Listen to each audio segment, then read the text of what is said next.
Isn't it funny? You know, when I came here 17 years ago and I said that I wanted to lead a campaign to get Britain to leave the European Union, you all laughed at me. Well, I have to say, you're not laughing now, are you? And the reason you're so upset, the reason you're so angry, has been perfectly clear from all the angry exchanges this morning. You, as a political project, are in denial. You're in denial that your currency is failing. You're in denial. Well, just look at the Mediterranean. No. As a policy to impose poverty on Greece and the rest of the Mediterranean, you've done very well. And you're in denial over Mrs. Merkel's call last year for as many people as possible to cross the Mediterranean into the European Union has led to massive divisions between countries and within countries. But the biggest problem you've got, and the main reason the United Kingdom voted the way that it did, is you have, by stealth, by deception, without ever telling the truth to the British or the rest of the peoples of Europe, you have imposed upon them a political union. You've imposed upon them a political union. And when the people in 2005 in the Netherlands and France voted against that political union, when they rejected the Constitution, you simply ignored them and brought the Lisbon Treaty in through the back door.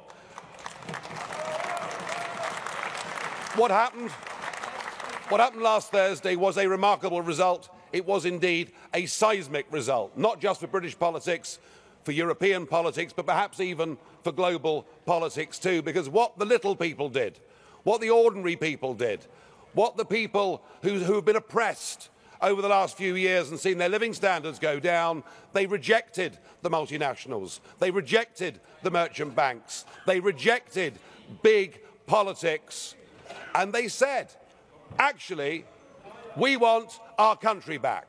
We want our fishing waters back. We want our borders back. We want to be an independent, self-governing, normal nation. And that is what we have done, and that is what must happen.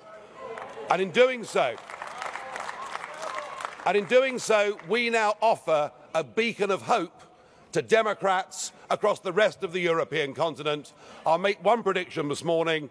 The United Kingdom will not be the last member state to leave the European Union. So the question is, what do we do next? Now, it is up to the British government to invoke Article 50. And I have to say that I don't think we should spend too long in doing it. I totally agree, Mr. Juncker, that the British people have voted. We need to make sure that it happens. But what I would like to see is a grown-up and sensible attitude to how we negotiate a different relationship. Now I know that virtually none of you have ever done a proper job in your lives, or worked in business, or worked in trade, or indeed ever created a job. But listen. Just listen. Herr Farage, Augenblick. Liebe Kolleginnen und Kollegen, bei allem Verständnis für Ihre Aufregung, Sie benehmen sich gerade wie UKIP sich normalerweise hier in diesem Haus benimmt. Also kopieren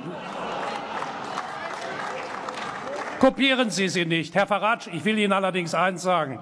Ihre Äußerung, dass die Kollegen hier in diesem Hause niemals einen ordentlichen Job gemacht hätten. Sie müssen nicht von sich auf andere schließen. Das geht so nicht.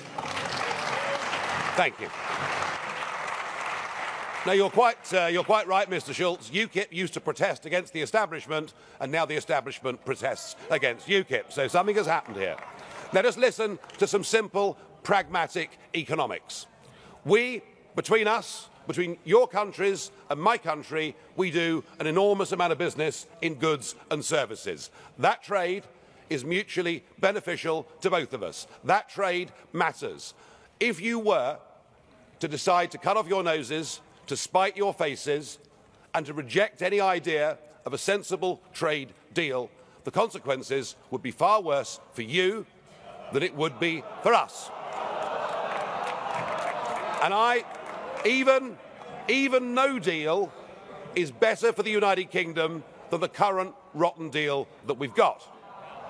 But if we were to move to a position where tariffs were reintroduced on products like motor cars, then hundreds of thousands of German workers would risk losing their jobs. So why don't we just be pragmatic, sensible, grown-up, realistic, and let's cut between us a sensible tariff-free deal, and thereafter recognise that the United Kingdom will be your friend, that we will trade with you, we will cooperate with you, we will be your best friends in the world. But do that, do it sensibly, and allow us to go off and pursue our global ambitions and future. Thank you.